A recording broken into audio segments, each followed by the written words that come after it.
¿Cómo están, queridos alumnos? Bueno, nos encontramos virtualmente de nuevo ahora para un tema realmente muy importante en nuestra materia y de mucha trascendencia para esta y otras materias, que es el reinado de Carlos I de España, Carlos V de Alemania, quien sería Carlos de Gante en realidad. Ustedes saben que forjó un imperio en el que se unían las herencias españolas y las herencias de la Casa de Austria, a la que él pertenecía. De modo que va a reunir en sí un territorio enorme, pero en su personalidad se unía lo que podría ser un rey medieval todavía, con ideales medievales, con criterios medievales, y un rey políticamente moderno. Pero bueno, vamos a rápidamente, voy a tratar de no aburrirlos, no quiero hacer una clase larga como una de economía y sociedad, que me quedó muy larga por ser la primera. Entonces ahora lo que voy a hacer es darle pantallazos del reinado y que después ustedes me pregunten por los canales de comunicación o bueno, directamente la bibliografía que les he dejado el link acá mismo en esta presentación. Bueno, Carlos fue sin duda un hombre cosmopolita, un hombre para toda Europa, un poco por el azar, por designio divino, por lo que sea, recibió un territorio inmenso y fue eso, un emperador medieval, pero que forjó un imperio moderno. Él nació el 24 de enero de 1500, justo en el año 1500, en el castillo de Prinzenhof. En esta foto que ustedes ven, esto sería en Gante, en la actual región de Bélgica. Esto que ven ustedes en la imagen es lo que queda de ese castillo, ¿no? El portal, uno de los portales al castillo, que es lo que se conserva de ese lugar.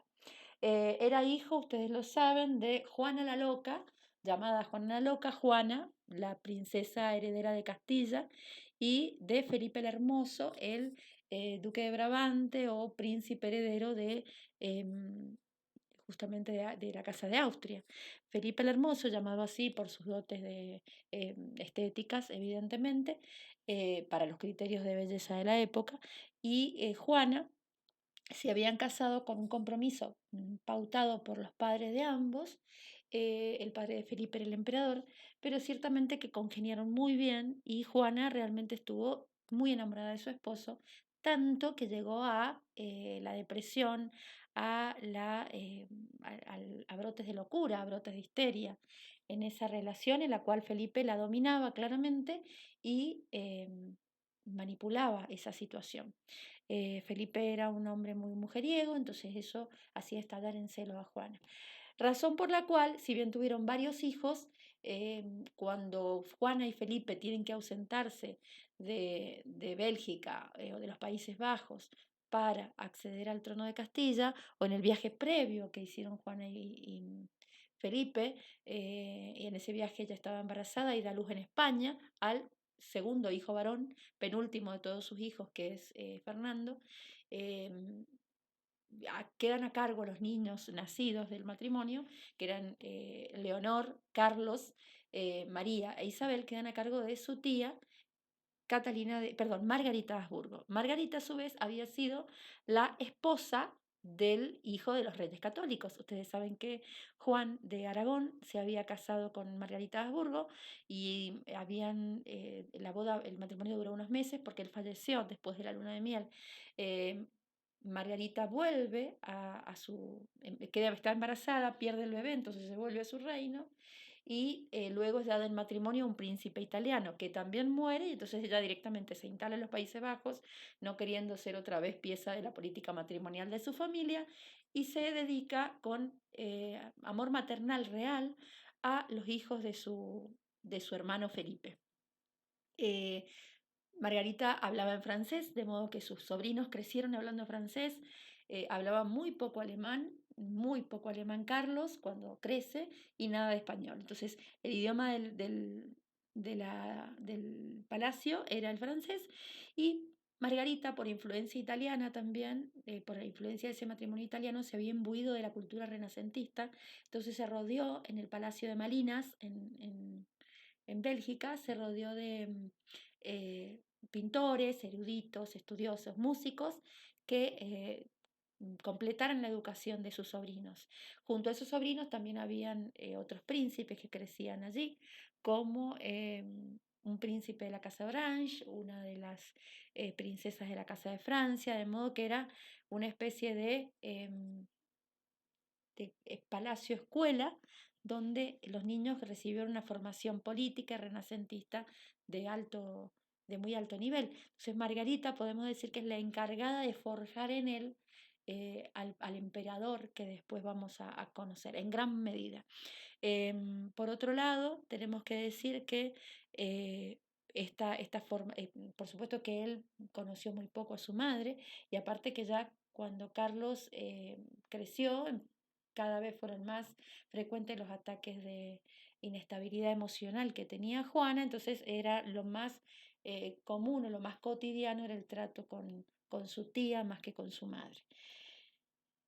Otros hermanos de Carlos, justamente, fue las hermanas, son Leonor de Habsburgo, que les dejé acá una imagen para que más o menos nos hiciéramos la idea de quiénes fueron. Leonor de Habsburgo, que lo acompañó a Carlos, era la hermana mayor y realmente era su principal colaboradora, admiradora, y con un sentido político muy grande también. Eso es lo que tenían los hijos de Juana la Loca, como la misma Juana, un sentido de la política muy marcado, que evidentemente eso lo traían ya con ello, es como algo genético, ¿no?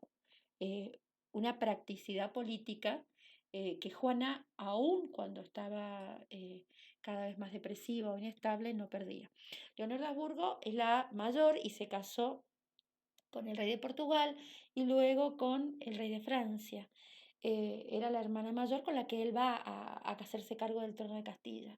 Luego tenemos a Isabel de Habsburgo, que fue reina de Dinamarca. Isabel se llamó así obviamente por la mamá de Juana, por la reina católica, y ella fue la que, digamos, murió más joven, pero el resto murieron longevos como el mismo Carlos y como la misma Juana, ¿no? La madre. Luego María de Habsburgo, que fue la reina de Hungría y de Bohemia, y que ella es la que finalmente termina sus días en España, recluida como una monja una vez que es viuda. Y por último, Catalina de Habsburgo. Esta princesa nace en prisión, en la prisión de su madre, es decir, cuando la madre está en Tordesillas, encerrada, nace porque al morir Felipe ya estaba embarazada. Entonces Catalina es una hija que nace en España como Fernando, el otro hermano de Carlos, y crece durante varios años. El único consuelo, el único, digamos, deseo de aferrarse a la vida que tiene Juana es Catalina, su razón de vivir, podríamos decir. Y tienen que llevársela prácticamente en secreto para que la madre la deje ir y ella pudiera hacer una vida normal. De hecho, la casan con un príncipe portugués también. De modo que esta familia, y tan importante y reconocida, de 6 hijos, vemos que todos llegaron al trono europeo. Como se dice, había un dicho muy popular entre los Habsburgos que decía, está en latín, pero yo lo voy a decir en español, que era algo así de deja que los demás hagan la guerra, tú Austria ve y cásate. Es decir, manda a todos tus hijos reales a casarse, a entablar relaciones matrimoniales con otras casas reales de Europa que le iba a ir mejor. Y las princesas de la casa de Austria tenían fama de ser muy fecundas, entonces iban a tener hijos sanos seguramente. Bueno, las herencias y la genealogía de Carlos, lo que para nosotros resulta muy interesante, ya saben que los abuelos paternos de Carlos son Maximiliano de Habsburgo y María de Borgoña.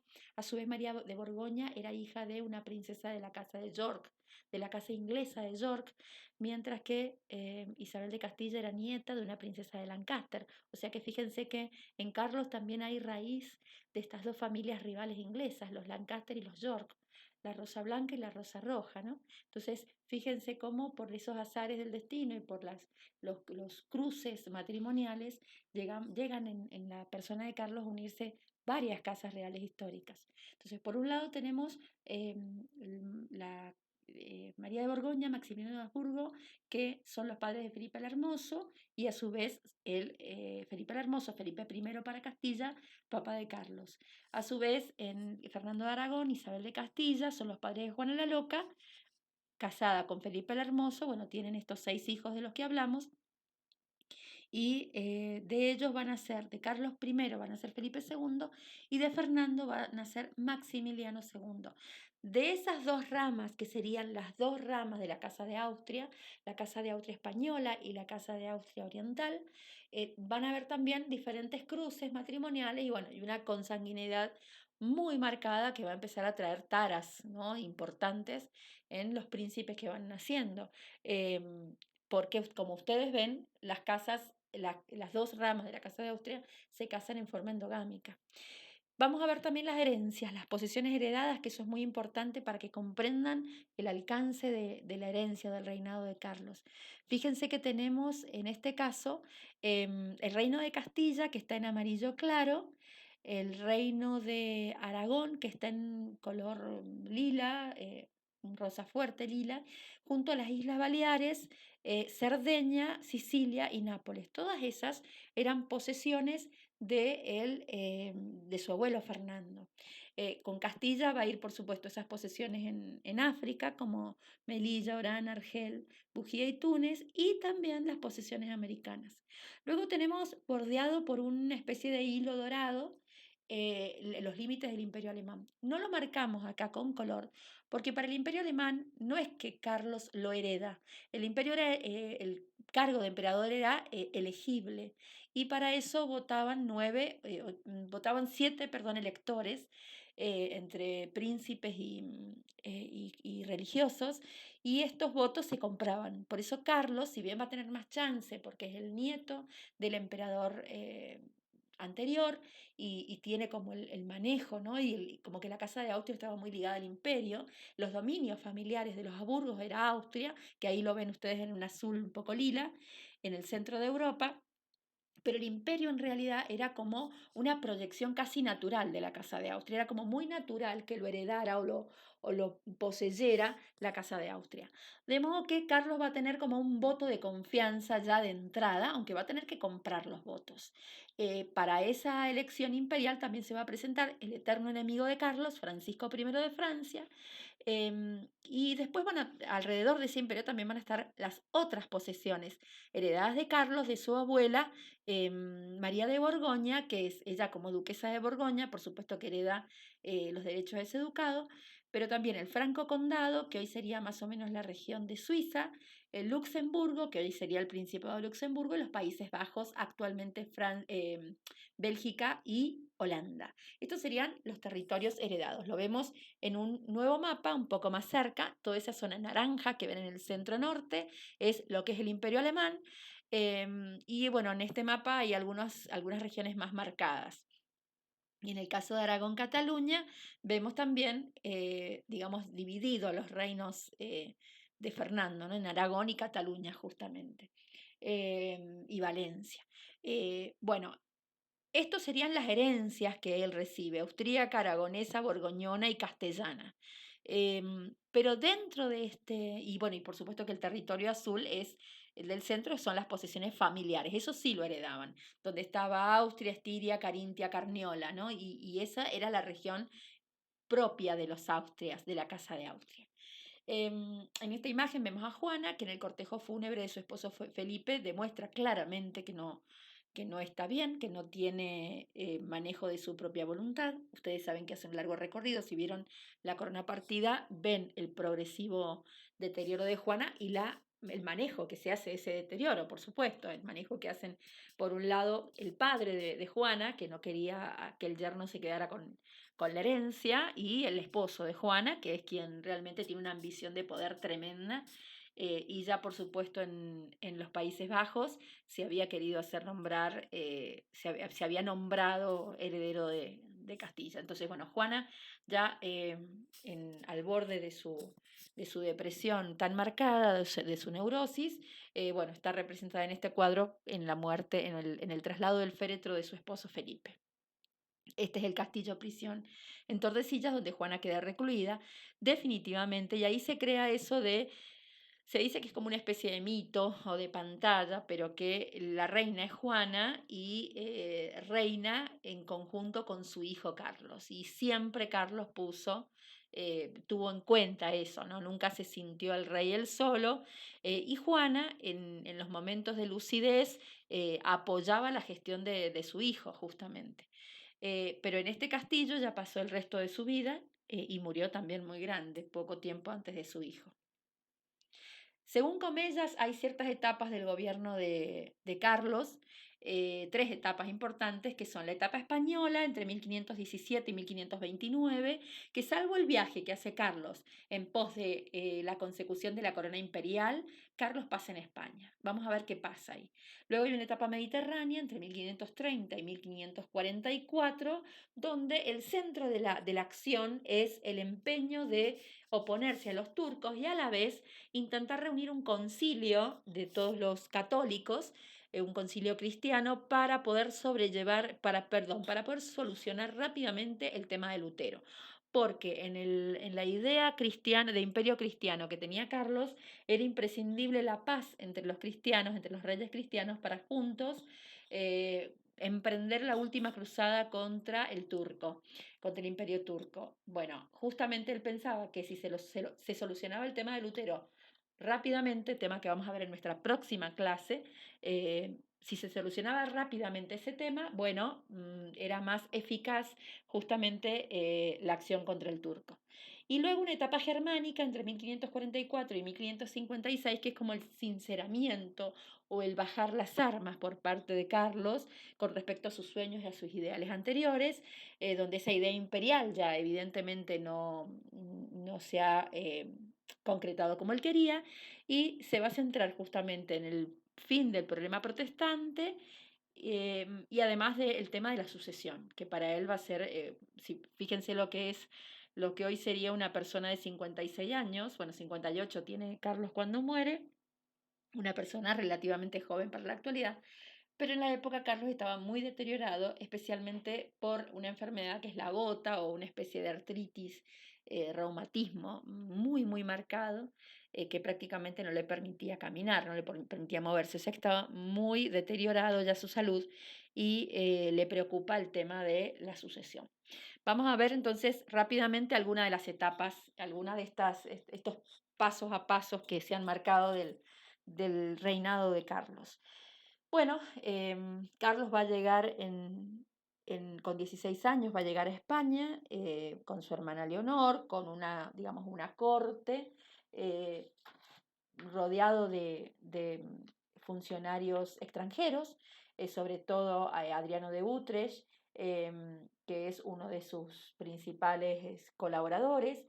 Y justamente esta va a ser una de las causas o de los motivos de descontento por parte de los españoles. Primero, que él llega el 18 de septiembre de 1517 al puerto de Villaviciosa, en Asturias, en medio de una tormenta. O sea que nadie lo esperaba allí porque todos esperaban que llegara al puerto de La Coruña. Entonces, cuando lo vieron descender, bueno, fueron confundidos con piratas. Desde el inicio ya la cosa empezó mal. Avanzó justamente hasta llegar el 4 de noviembre a Tordesillas, y paso a paso. No cayó bien la comitiva, no caía bien, aparte venía también con Guillermo de Croix, que es el señor de Chevres, que era uno de sus colaboradores. Entonces, no solamente por estos colaboradores extranjeros, sino por los mismos españoles que se habían puesto al servicio de Carlos y que para el resto de Castilla era un poco raro esa situación, eran como unos aprovechadores, diríamos, de la situación de este rey extranjero. Recordemos que Carlos se vestía a lo borgoñón, le gustaban los hábitos borgoñones, de mucha fiesta, con grandes banquetes, de vestirse con lujos, con telas muy diferentes a las de los españoles. Si ustedes tienen oportunidad de ver la serie Isabel, el evento del matrimonio de Margarita de Habsburgo con Juan de Aragón, con Juan el hijo de los reyes católicos, Juan de Castilla, cuando se casan, la ropa que ella trae, la ropa que traen sus colaboradores, las telas que usaban. Recuerden que les dije que la serie Isabel tuvo un estudio profundo de la vestimenta de la época para ambientarlo, y allí se ven las diferencias enormes que habían de hábitos y de ropa entre los castellanos y o lo que para nosotros serían los españoles y los flamencos. Y esos hábitos eran como bastante chocantes para los españoles en este momento en que llega Carlos. Carlos vestía a la usanza borgoñona y tenía esos mismos hábitos.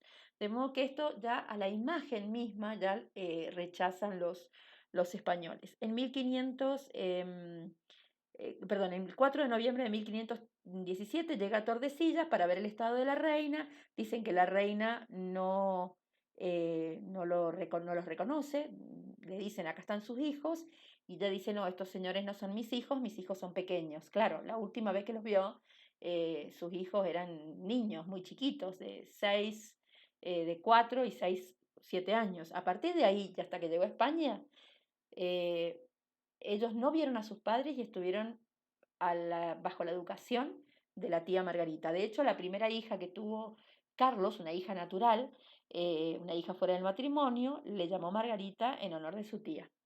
Entonces, bueno, esta primera impresión no había sido buena. Aquí se encuentra con Juana. Con Juana, él siempre va a reconocerla como la reina, como les dije recién. Recibe Carlos este estado plurinacional donde cada territorio tiene su estatuto, tiene sus derechos, tiene su economía, tiene su moneda, tiene sus aduanas. El único vínculo en común entre todos esos reinos es el soberano, y en este caso el soberano es extranjero. Entonces la situación es un poco complicada. Las cortes se van reuniendo. Las cortes, recuerden que son esas reuniones de las 18 ciudades con derecho a enviar representantes, y en las cortes lo primero que se hace es reconocer al nuevo rey, pero además también se le dan a pedido del rey recursos adicionales, ¿no? Como impuestos, dinero, bueno, servicios, hombres. Entonces en cada reino había una corte que debía reconocerlo. Entonces, él tuvo que viajar por las cortes y en esas cortes pedir ayuda para volver luego al imperio, y estas cortes a su vez va a haber un tire y afloje porque le van a exigir cambios, le van a exigir que aprenda a hablar español, que adopte costumbres españolas. Incluso obviamente va a empezar a flotar la idea de un matrimonio, y él va a mirar a su familia, a su prima hermana Isabel de Portugal, se decía que era la mujer más hermosa de su tiempo, y con ella se va a casar. Se casaron y tuvieron un matrimonio realmente muy acorde, muy armonioso. Y aparte ella, como buena nieta de Isabel, la católica y sobrina de sus tías, de un sentido político y práctico muy importante, tan confiable era. Recuerden que cuando se casaron ella tenía 23 años, y tan confiable era el sentido político de Isabel que Carlos, cuando se iba a sus largos viajes, la dejaba a ella como regente y que decidiera. Em, en esta época también va a ser elegido emperador, y en esta época se van a dar las revueltas en 1520 o los movimientos de los comuneros en Castilla con un fin político importante, y las germanías en Aragón, que son en la zona de Valencia y Baleares, con un objetivo social. Ambos movimientos fueron distintos y ambos movimientos tuvieron un tratamiento y un desenlace diferente.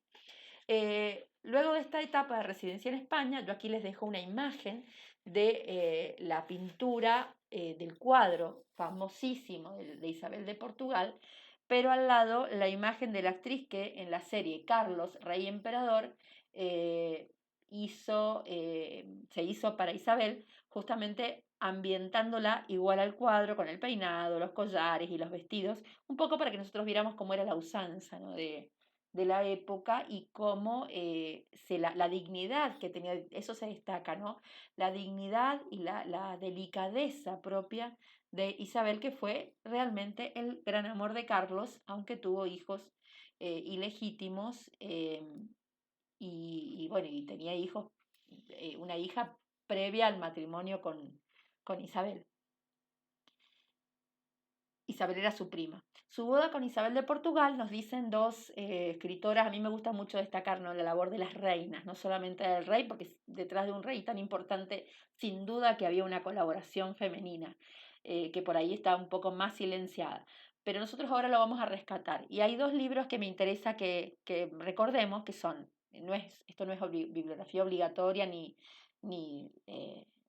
sugerida siquiera, sino es algo como ilustrativo. La primera es una novela histórica muy corta que se llama Bodas Imperiales, de la escritora Almudena de Arteaga, y ella hace hablar en esa novela a Leonor, la hermana de Carlos. Justamente es Leonor la que hace un poco hace de nexo, hace de Celestina entre su prima, Isabel de Portugal, muy joven, y su hermano Carlos, al que veía que tenía mil tentaciones y que era un hombre apuesto y con muchos talentos y virtudes, pero que tenía que realmente formar una familia como se esperaba de un rey y así sentar un poco, ubicarse en un hogar. Entonces Leonor promueve esta boda y dice Leonor, en la ficción, ¿no? En esta novela, pues era evidente que Carlos, siempre resbaladizo ante mis discursos sobre el amor y con una visión eminentemente política del matrimonio entre personas de sangre real, se había enamorado de Isabel con la fuerza de los conversos, como la fuerza de los que abrazan la fe, ¿no? De los que se convierten, que quieren ir contra todo por defender su fe y con ese entusiasmo propio de los conversos. Y los asuntos de gobierno solo le producían ligeros enfados. Él, que era sumamente político y práctico, bueno, cuando conoce a Isabel y se casa, todo lo demás que no sea Isabel y su familia pasan a segundo plano. Y luego María José Rubio, una autora que ya les he citado y que tiene 2 tomos enormes de estudios sobre las reinas de España, que a mí me gusta muchísimo, dice, cita, Isabel de Portugal fue mujer de grandes virtudes y prudencia, tanto para la función pública que le tocó ejercer, como para la vida familiar y privada de la corte, donde impuso su humanidad y sencillez de trato. Los súbditos españoles valoraron en ella la constante defensa de intereses nacionales frente a los cosmopolitas y la forma en que su sereno carácter influyó en la taciturna y reflexiva personalidad de Carlos V. Imagínense que para los castellanos, Portugal era casi un reino propio, ¿no? Como algo, como una provincia más o una comunidad más dentro de sus propios reinos, era parte de la península, entonces un portugués, prácticamente una portuguesa, y más ligada familiarmente a Carlos, era como una castellana más. Por eso además cayó muy bien esa boda. Casi de inmediato tienen a su hijo Felipe. Y como Isabel se enamora de Granada y se casan en Sevilla y se enamora de Granada y se enamora de la Alhambra y viven ahí un tiempo, Carlos hace construir este palacio que por supuesto que no se puede comparar a la belleza inmensa de la Alhambra, pero este castillo o palacio es justamente un palacio renacentista, con esos patios internos y lleno de columnas, como se usaban también en las villas italianas. Entonces, esta arquitectura propia del Renacimiento contrasta, y quizás lo han querido destacar así, contrasta con esta belleza árabe que es la Alhambra. Pero bueno, acá les dejo unas fotos. En la foto de la izquierda es el castillo, digamos, en vista panorámica, el palacio en vista panorámica, y en la segunda foto, en la de la derecha, ustedes ven el patio este redondo con todas las columnas. Esta es una imagen de la recreación que hicieron de Isabel y Carlos, que son los personajes centrales, para la serie Isabel. En esta imagen están en uno de los patios de la Alhambra, donde ellos vivieron tras su matrimonio. Y ahí van a venir, bueno, ahí empiezan los problemas para Carlos, las guerras justamente.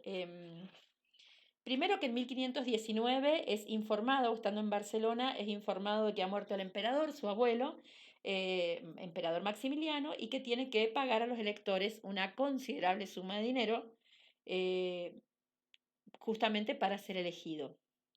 Eh, por supuesto que él tiene que ir a... Los rivales van a ser otros de los posibles emperadores, perdón, elegibles para emperador, van a ser Francisco I de Francia y Enrique VIII de Inglaterra. Enrique VIII era el menos pensado, pero bueno, también podía ser electo.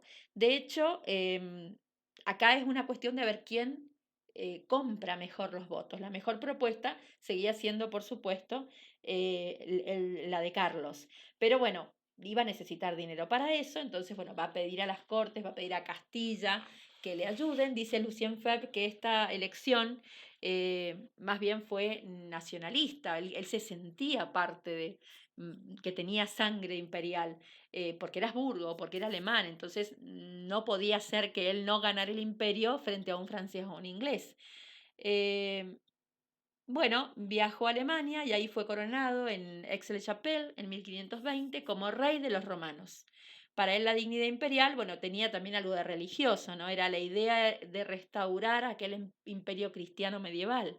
El emperador, ¿qué debía hacer? Favorecer la fe, mantener la paz entre los príncipes cristianos y combatir a los impíos, ya sea al hereje o al infiel. Entonces, bueno, va a tener todo una connotación político-religiosa. Eh, pero el gobierno directo de los territorios imperiales no quedó en él, porque cuando él llega a España, al poco tiempo, para evitar cualquier suspicacia de los nobles que quisieran atentar contra su autoridad, envía a Fernando, el hermano menor, criado por Fernando el Católico, es decir, el hermano menor de Carlos, que había nacido en España y se lo habían dejado los reyes católicos mientras Juana volvía desesperada para reunirse con su esposo en Bélgica. Y deja al bebé ahí en Castilla y los reyes católicos lo empiezan a criarlo, muere Isabel y sigue educándolo Fernando, el abuelo, y crece como para ser rey un día de los reinos peninsulares. Y sin embargo, bueno, el heredero es Carlos, nunca tuvieron hasta este momento, ningún resquemor entre ellos, pero Fernando es enviado a los territorios imperiales para hacerse cargo del imperio en nombre del verdadero emperador, que es su hermano. Fernando va y realmente con un genio político muy grande maneja la situación, se casa con la princesa, con la hija del rey de Hungría, por lo cual él va a ser rey de Hungría en algún momento, o sea que va a sumar el manejo del imperio, la corona de la Casa de Austria y también el reino de Hungría. Eh, bueno, entonces para este gobierno directo de los territorios imperiales designa a su hermano Fernando y en 1523 Carlos crea un consejo de Hacienda para, bueno, ordenar las finanzas. Vamos a adelantarnos para no quedarnos en los detalles del reinado. El imperio entonces, bueno, ¿cuándo va a recibir realmente la corona del imperio? ¿Cuándo va a ser coronado emperador por el Papa? Bueno, en Bolonia el 24 de febrero de 1530, es decir que todavía, en principio es rey de romanos nada más. La idea imperial es esa, como yo les dije, fue el último representante del mundo medieval, según Rasow, uno de los biógrafos de Carlos V. Fue el último emperador del medioevo, pero al mismo tiempo fue una figura muy renacentista, hasta en la misma construcción del palacio, hasta en su misma formación tenemos aspectos e ingredientes muy, muy del Renacimiento, muy del Estado moderno. Él quería mantener esa universalidad, el universo cristiano, quería mantenerlo, pero bueno, para eso tenía que unir en paz a todos los príncipes cristianos, no pudo hacerlo, para ir juntos contra el hereje, en el caso de Lutero, y contra el infiel, en el caso de los turcos. Para Carlos V el factor cristianismo era sumamente fundamental. Para él era lo más importante era la defensa de la fe. Según Menéndez Pidal, tenemos que recordar que fue el único emperador que fue del viejo y del nuevo continente a la vez. La esposa de Carlos fue la única reina de España que ha sido emperatriz. Por eso se le pone la emperatriz Isabel, no solamente la reina. Bueno, esa idea imperial se va a ir modificando claramente. Pero vamos a ver los conflictos que tiene, para no hacerlo muy largo. Los conflictos internos más importantes que va a tener, perdón, los conflictos externos más importantes que va a tener Carlos va a ser contra Francia y contra los turcos. Contra Francia, bueno, las dos primeras guerras entre 1521 y 1529, que fueron en suelo italiano, tienen la misma causa, la rivalidad por varias razones entre Francisco y Carlos. Primero, Carlos rodea con sus territorios a Francia, entonces naturalmente que Francia va a estar en desigualdad de condiciones. Por otro lado, Carlos es nieto de Fernando. Fernando es el enemigo eterno de Francia, de modo que Carlos hereda genéticamente un conflicto. Y el conflicto se da no solamente por estos territorios que rodean a Francia, no solamente porque los dos fueron rivales en el imperio y el candidato número 1 fue Carlos y el candidato número 2 fue Francisco. Entonces Francisco estuvo ahí muy cerca de llegar a ser el emperador, pero le gana a Carlos. Entonces ahí continúan los resquemores. Y sobre todo también por las posesiones italianas. Carlos tenía posesiones en el norte de Italia y esta zona era justamente un paso privilegiado para el comercio con el norte de Europa. De modo que todo en el caso de estos dos personajes, de estos dos reyes, todo va a indicar que el conflicto va a estallar en cualquier momento. Era una enemistad entonces histórica. Bueno, las guerras, esta enemistad culminó con varias guerras que duraron más de casi 40 años, en realidad. Incluso imagínense que ambos gobernantes murieron sin ver el final de la guerra. En realidad, al final, la paz la van a establecer los dos hijos, Felipe II y Enrique II. Las primeras guerras entonces fueron en Italia, en el norte de Italia, y van a finalizar. Bueno, Carlos V toma prisionero a Francisco, lo obligó a firmar el Tratado de Madrid. Francisco renunciaba por eso a sus ambiciones sobre Italia, sobre todo sobre Nápoles y Madrid. Se comprometía a entregar el Ducado de Borgoña, que era como el amor familiar de Carlos. Carlos quería que el Ducado de Borgoña permaneciera en la familia porque era la herencia fundamental, digamos, el núcleo fundacional de la dinastía de Borgoña, de su abuela, María de Borgoña, y eso quería que se conservara en la familia, y bueno, Francisco lo tenía, Francia lo tenía para sí. De modo que este ducado fue para él un gran dolor perderlo, y se compromete Francisco a devolverlo con el Tratado de Madrid, y por supuesto cuando es liberado y llega a Francia, Francisco, como un rey muy moderno que es, no le da importancia a esos tratados y vuelve otra vez el conflicto. Francisco va a formar una coalición, una liga clementina con el Papa Clemente VII y varios reyes, para sacudir justamente varios personajes y príncipes de Europa para ir contra Carlos. Se unió a príncipes protestantes e incluso Enrique VIII de Inglaterra, y hasta Solimán también entra en este conflicto contra Carlos para enfrentarlos. En respuesta, Carlos V, bueno, prepara un gran ejército. No se logró una victoria decisiva, y ante el avance de los turcos, que era inminente, se firmó en 1529 la paz de Cambrai, o paz de las damas, porque esta paz fue sobre todo propiciada por la tía de Carlos, que era Margarita Habsburgo. La paz no duró mucho tiempo, y van a continuar los conflictos poco después. Pero en 1547 murió Francisco I, y el nuevo rey de Francia, Enrique, prosiguió la guerra contra la Casa de Austria, y ahí entabló un tratado con el Papa, que le ofreció su sobrina en matrimonio. Entonces esto sella como una alianza entre el Papa y Francia. Enrique II se va a casar con Catalina de Medici, una sobrina hermosa que tenía el Papa, que era Medici también, y esta va a ser la famosa Catalina que va a ser luego, más tarde, suegra de Felipe II, es decir, del hijo de Carlos V. Un detalle de color en estos conflictos. Este Francisco I de Francia, el eterno enemigo de Carlos. Y luego viene la etapa mediterránea, cuando es coronado emperador por Clemente VII. Ahí se establece, dicen los autores, el ideal imperial: paz entre los cristianos, guerra contra los infieles. Carlos soñaba con un imperio universal cristiano. Para defender la cristiandad, dice él en La Coruña en 1521, he decidido empeñar mis reinos, dominios y amigos, mi propio cuerpo y sangre, mi alma y mi vida. Pero bueno, esta idea de imperio universal no se dio. En cuanto al problema turco, se dan las campañas sobre Hungría y Bohemia, Viena, y bueno, en el Mediterráneo los piratas berberiscos atacan estas zonas, ¿no? Túnez y Argel. Y luego la etapa germánica, en la cual ya estamos, por supuesto que ya ha tenido sus hijos con Isabel. Estos hijos van creciendo. Isabel muere cuando Felipe tenía 12 años, el hijo, lo que va a ser, el que va a ser Felipe II. Muere Isabel, la emperatriz, y Carlos nunca más se vuelve a casar. Es más, le hace pintar al Tiziano un retrato enorme de su esposa, sin copia, es decir, sin tener una imagen de donde sacar el retrato, sino que todo es indicación de Carlos. Carlos va indicándole al pintor cómo era su esposa, la mirada, la sonrisa, las expresiones.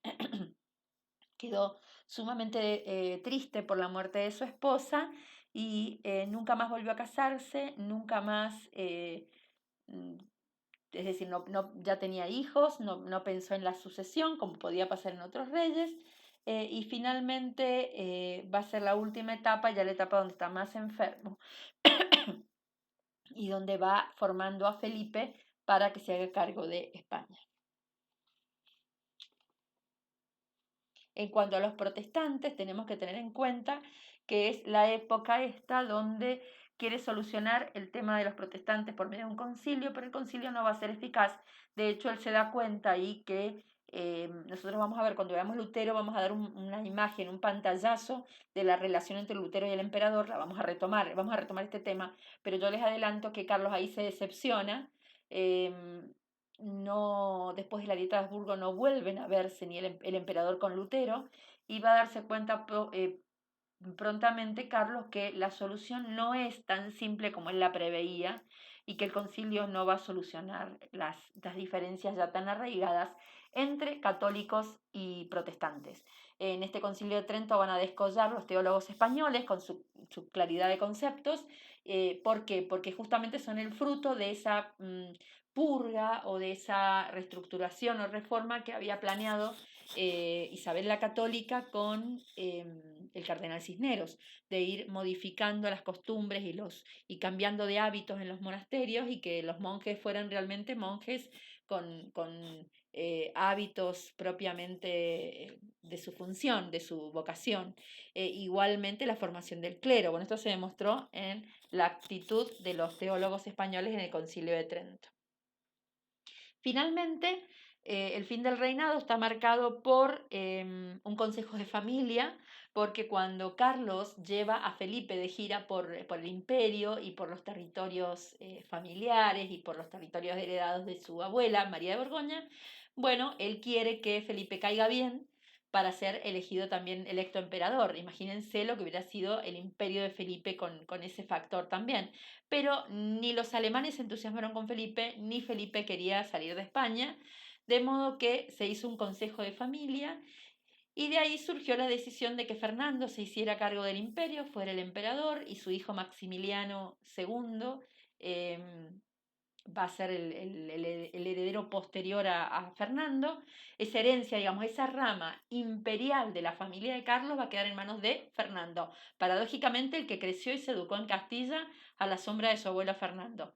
Y, y lo que son los Países Bajos, la herencia de Borgoña, va a quedar para Felipe con España, con lo que es Castilla de Aragón, las posesiones americanas, y las italianas ya las tenía, le había dado como dote Nápoles a Felipe por su matrimonio con la hija de Enrique VIII. Recuerden que el segundo matrimonio de Felipe se casa muy joven con su prima María Manuela de Portugal, tiene un hijo, María Manuela muere.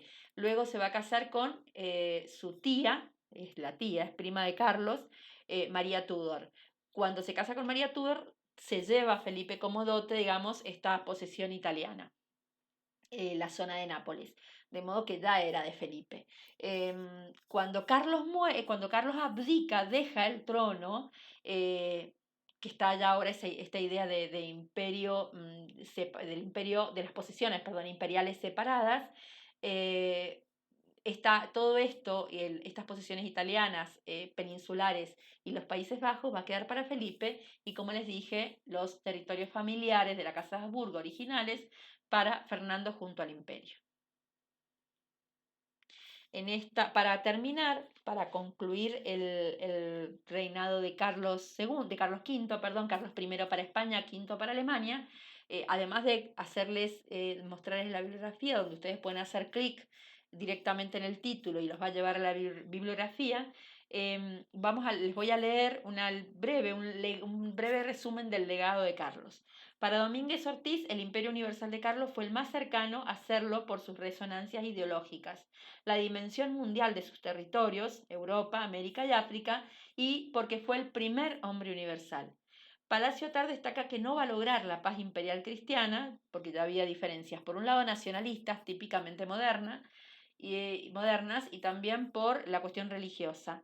No va a vencer a los turcos, no va a acabar con la herejía, No va a lograr la unidad de imperio medieval que él soñaba, todo el imperio cristiano, pero logrará un imperio moderno y realmente puesto en marcha, un imperio hispánico extendido por América, hasta América. Es decir, el imperio ahora se va a centrar desde Castilla hacia América para Felipe y después, bueno, el imperio central de Europa para su hermano.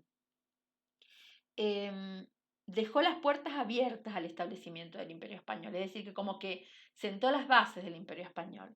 Voltaire lo consideró en su ensayo sobre las costumbres en 1756 que desde Carlomagno no hubo un emperador tan brillante como Carlos V.